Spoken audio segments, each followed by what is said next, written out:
guys, welcome back to the channel. Today we've got a Ford S-Max in for a Kenwood install. So first of all, I'm going to remove the trim panel across here, and you'll have two 225 screws just up under here. So go ahead and remove this one. So you pop your pry tool in, pop it up, it lifts up, run it across the edges, and it pops up. And then we just need to remove the gaiter around the gear knob.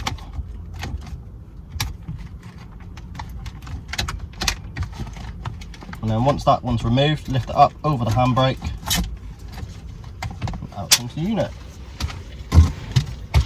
So next is just two little T25s just in here.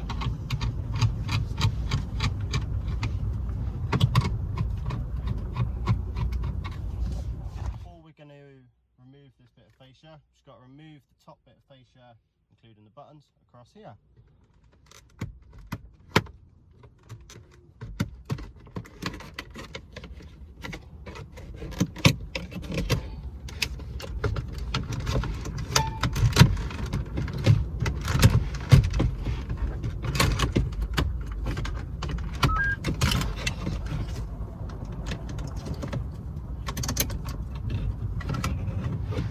And then once that panel is removed, there's two T25 screws just on the top.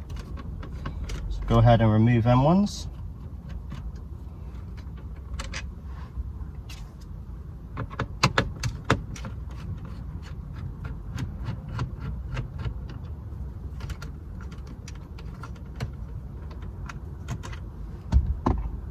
So once they are removed, the surround of the stereo will then pop straight off.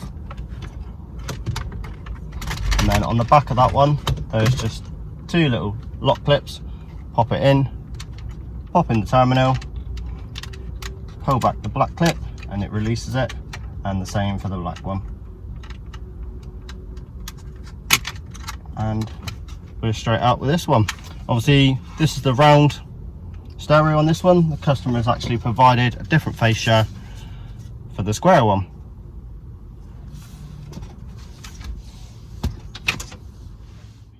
From the heater control, and then we just go ahead, remove the T25 screws from around the stereo.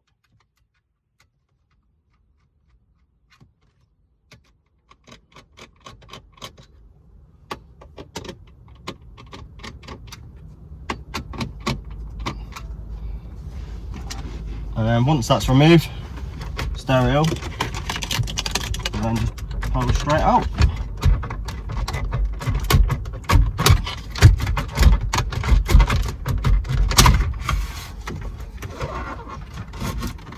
And then behind the back of the unit, you've got the standard aerial adapter. Just go ahead and remove that one.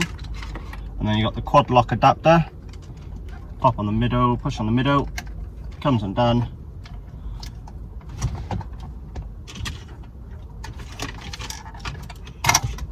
And that's out with the old Sony Ford unit. Now let's go ahead and start installing the Kenwood. Obviously we're going to transfer this fascia, the oval one, into the square one. First of all, we've got to remove all the heater controls. Obviously to remove that one, 4 Phillips screws just in here. Obviously I've done that off camera, so obviously it comes straight out. And then we'll grab the grab the square fascia, and then that one there will then plug directly into it, and then just add the 4 Phillips screws back in. Back in with the 4 Phillips screws on the back. It looks a bit like that. Just go ahead, finish off the install. So when reinstalling the fascia, obviously white back into the white, little black clip locks in place, and the same again with the black one.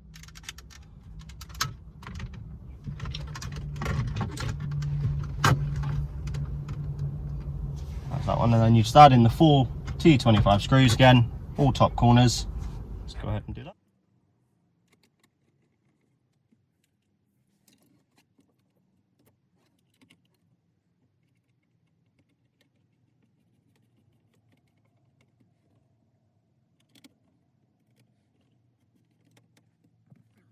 Put those 4 screws back in, place all the hazard buttons and the heater control modules all back in. So they pop, they're on little pop clips. As soon as they're in there, give them a little clip. That's all popped back in place. And then next will be just the surround for the gator again. So obviously on that one, over the gear knob, over the handbrake, bring through the gator, and then same as again, it just literally clips in place.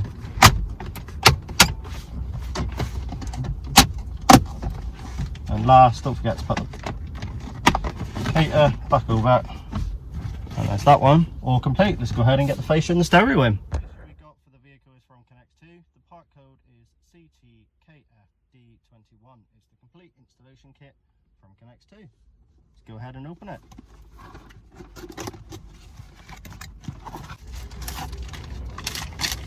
So we get instructions and a patch lead for the steering wheel controls. We get the steering wheel controls, give you the codes. And then we also get universal fascia for a single DIN or a double DIN. Just go ahead and install it. Don't forget to add in the cage and then just push the tabs in just so it locks the stereo in place. So the next part we're going to install is going to be the Connect2 steering wheel controls. Go ahead.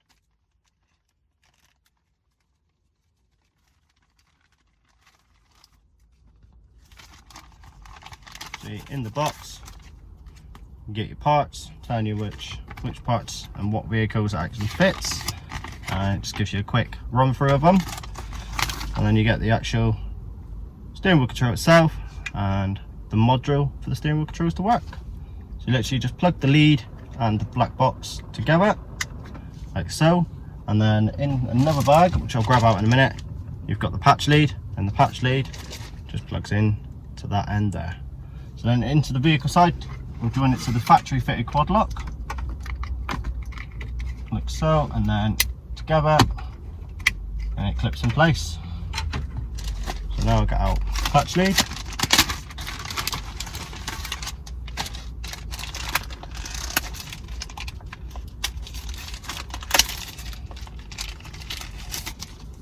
So this is the patch lead, and the patch lead just plug straight in to the end that's got no leads in. You get the click, that's all installed. We've got the quad lock adapter stored into the vehicle harness. We'll then add in the Kenwood harness. So obviously you just connect both male and female together. And then once it's in, good to make sure it's definitely in there. And then we'll connect the parking cable, which is the green one, to the parking cable on the steering wheel control.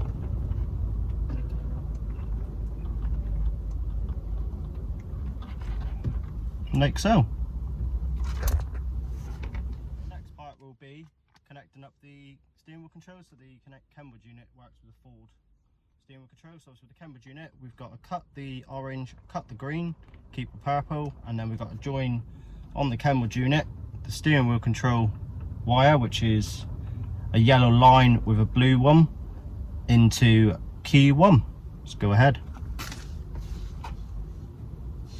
So obviously on steering wheel controls, we'll cut the green, cut the orange, and then we'll connect in the Kenwood unit steering wheel controls into key 1, just into that one. So obviously they're all labelled.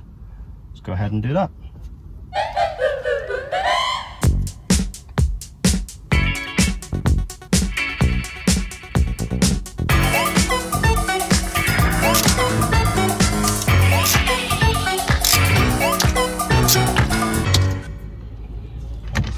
Done. Once you've finished with the wiring, make sure it's nice and tidy, just put a bit of tape around them.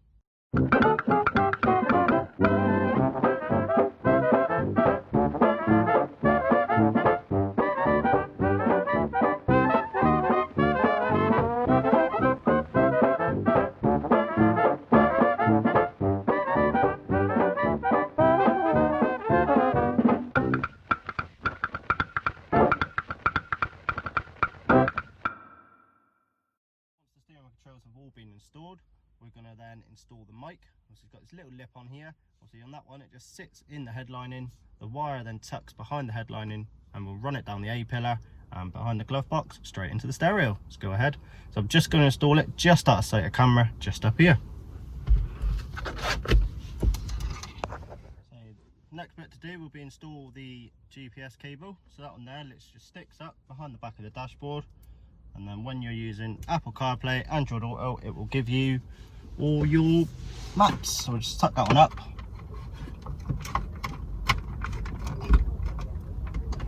Perfect. So that's that one in. So the next is actually, if I can grab hold of him, putting in the unit. Let's go ahead and install it. First of all, we're going to install the USB cable. Then we're going to put a bit of tape just around both connections, just so they stay in place. Then we're going to install the Kenwood harness. And next we will install the DAB aerial. DAB aerial is just your gold terminal. It plugs into the silver terminal on the back. Then we will install the microphone, and then it will be the GPS cable. What's that? So obviously that's all installed on the back of the unit now. And now we'll put it in, get it in and work, and we'll test, see if it's got any power. That's always a good sign. So we've got the Kenwood logo.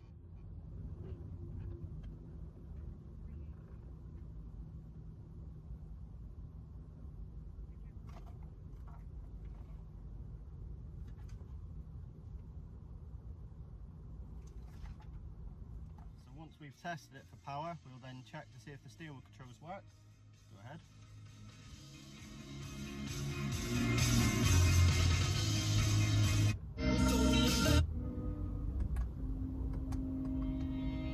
Search Suzuki. Talk about it, just do it.